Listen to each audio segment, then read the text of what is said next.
Ang mabuting bunga kung ating napagsasanayan ang paggawa ng mabuti.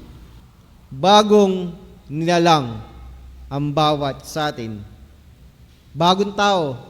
Kumbaga, kung ikaw ay masusumpungan, makikita na lumalakad sa kanyang katwiran, sa kanyang mga palatuntunan, at sinusunod natin yung dahilan ng pagkakalika sa bawat sa atin. Ano ang sabi ng talata?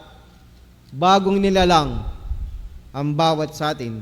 Na ano ba yung dahilan kung bakit sinasabing bagong nilalang ang bawat sa atin? Yun nga mga kapatid, yung mga dating pamumuhay, yung mga dating pagkatao ng bawat tao dito sa ibabaw ng sanlibutan, kung ano man yung kanyang nilakaran, na kung siya'y gumawa, nasumpungan sa mga kanyang sariling gawa, sariling katwiran ng kanyang sinusunod, pagka ikaw ay naging bagong tao na, ikaw, bagong nilalang na sa ating Panginoon, yung mga dati mong ginagawa, sabi nga ng talata, yung mga dati, yung mga bagay, nagsilipas na, at tayo'y ginawang naging bago ng ating Panginoon. Ako ang puno ng ubas, kayo ang aking mga sanga, ang nananatili sa akin, at ako'y sa Kanya. Yan mga kapatid, yan po, kung bakit nakagawa ng mabuti, kung bakit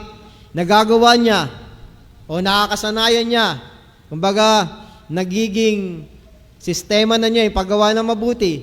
Ano po yung dahilan nun mga kapatid? Merong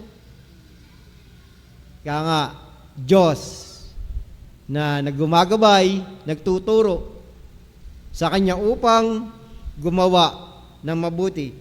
Ano ang sabi? Siya nagbubunga ng marami, sapagkat kung kayo hiwalay sa akin, wala kayong magagawa. Yan naman po talagang katotohanan mga kapatid. Kahit na gaano pa tayo kayaman, kahit gaano pa tayo kalakas, gaano pa tayo ka-impluwensya, saan ba galing yan mga bagay na yan mga kapatid? Kanino ba galing yan? Sino ba ang nagkaloob niyan? Di ba ang ating Panginoon? Kaya nga sabi ng talata, kung kayo hiwalay sa akin, wala kayong magagawa. Yan.